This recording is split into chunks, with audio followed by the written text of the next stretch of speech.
વડોદરામાં વાઘોડિયા રોડ ઉપર આવેલા દશામાના મંદિરમાં સાંઢળીની આંખમાંથી ઘી નીકળવાનો ચમત્કાર દર્શાવાઈ રહ્યો હોવાનો વિડીયો વાયરલ થયો હતો। આ ઘટના બાદ વિજ્ઞાન જાથાની ટીમ ઘટના સ્થળે પહોંચી અને વિજ્ઞાન જાથાના ચેરમેન જયંત પંડ્યાની આગેવાની હેઠળ વિજ્ઞાન જાથાએ પોલીસ સાથે તપાસ કરી અને આ ઘટનાને તરકટ દ્વારા ખોટો સાબિત કરી। મંદિરમાં રહેનાર ભૂઈ સીતાબા ગણપતસિંહ અને તેના પુત્ર સતીશસિંહે વિજ્ઞાન જાથાને લેખિતમાં કબૂલાત આપી કે તે વર્ષોથી આ ચમત્કારનું નાટક રચી ભક્તોને ગેરમાર્ગે દોરતા હતા અને આ મામલે પોલીસે અંધશ્રદ્ધા ફેલાવતા માતા પુત્રની આસ્થા સાથે છેતરપિંડીના આરોપમાં અટકાયત કરી। દશામાના વ્રત દરમિયાન આ સમગ્ર કાર્યવાહીથી અનેક ભક્તોને વાસ્તવિકતા અંગે જાગૃતિ મળી છે।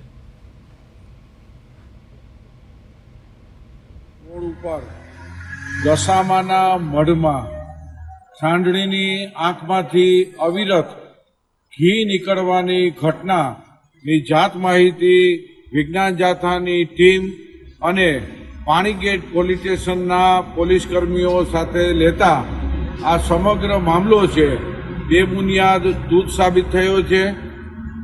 ભોઈ અને તેનો પુત્ર બંને અને પરિવારનો ષડયંત્ર બહાર આવ્યું છે। આર્થિક લૂંટનું કારસ્તાન બહાર આવ્યું છે।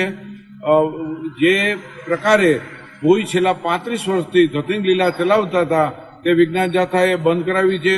તેમને કબૂલાતનામું અને માફીપત્ર પણ માંગી લીધું છે અને લોકોની માફી માંગી અને ષડયંત્રથી આ ઘી નીકળવાની ઘટના છે તેની કબૂલાત આપી છે।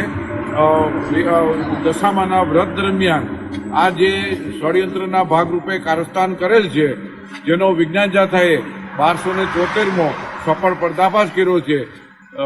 Vadodara police commissioner, deputy police commissioner અને પાણીગેટ પોલીસ સ્ટેશનના તમામ સ્ટાફે આ પર્દાફાશમાં મદદ કરી છે।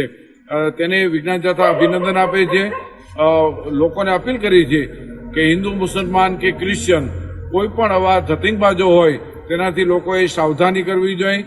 આવા કોઈ ચમત્કારોથી માનવીને બરબાદી અને પાયમાલી મળી છે તો આપણે હવે સાવધાન થઈ અને આવા લેભાગોથી દૂર રહેવા જાથા અપીલ કરે છે।